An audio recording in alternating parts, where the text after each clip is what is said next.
Hoy, kainan sa Unlimited Korean Barbecue. Dinala kami ng kuya para kumain dito po sa Unlimited Samgup. Salamat dito sa Aldiponso, Bulacan. Unlimited yan, kaya bawal ang mahina kumain. Pero sa akin, pagkat ako po ay napakahina talagang kumain. Pagkat hindi talaga tayo pwedeng kumain ng sobra-sobra. Pagkat po yan ay ating hindi maganda sa ating katawan. Ano? Pero kung ganun pa man, kain pa rin tayo ng kain. Kasi minsan lang naman ito mangyayari. Ano?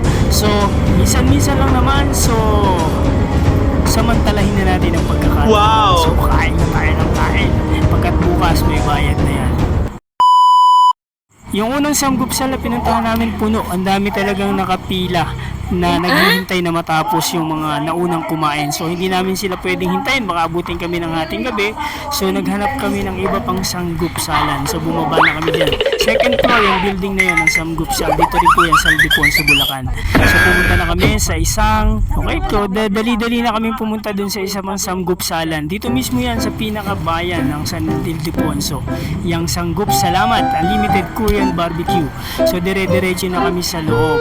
Siya, kinausap na namin yung magsiserve sa amin para sa ating sanggupsal. Kasama ko yung aking sister dyan, ang sister-in-law, si Kuya, si Papa and si Mama, at yung pamangkin ko si Yes at si Kalex. So ayan, sinaserve na po sa amin ang Unlimited Sanggupsal. Talaga naman dito bawal talaga yung mahinang kumain sa mga unlimited na ganito. Pagkat malulugi yung kumakain. So kailangan talagang kumain ka dito to the max. Yan, kumain ka hanggang sa iluwa mo ng yung kinain. So ganun po talaga dapat ang gawin pagkat para masulit mo yung unlimited na pagkain mo dito. So kinain ko dyan, yan, nakikita nyo naman sotanghon. Napakasarap ng sotanghon nila. Kaya lang 2 bowl lang yun nakakain ko. Yan si Kuya, sarap ng kain. Si Ate Joanne, yung kapamangkin ko, sila Mama, talaga naman. Ang pagkain namin dyan kumbaga sa walang preno. Kailangan dire-diretso. Para dyan time is the essence. Sa pagyan, panay lang namin ihaw. Ihaw lang. Pagkat ganyan naman sa sanggupsal, talagang makikita mo yung pagkain talaga ng unlimited yan. Pagka naubos, pil ng pilagad. Hanggat kayang kumain. Pagkat bukas, may bayad na yan. So, samantalahin natin yung pagkakataon. At lagi niyong tandaan ang libre ay talaga namang napakasarap kahit saan naman, di ba? Yan, hindi pa nga ubos yung mga iniihaw namin. Gusto pa nilang umorder uli. Ito to. Ayun na lang. Yan, unlimited din yung ating iced tea.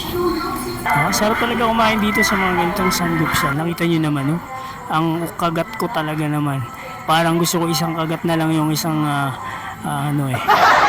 lettuce. Pagkat yung lettuce gulay naman yan, so okay lang kumain ng marami.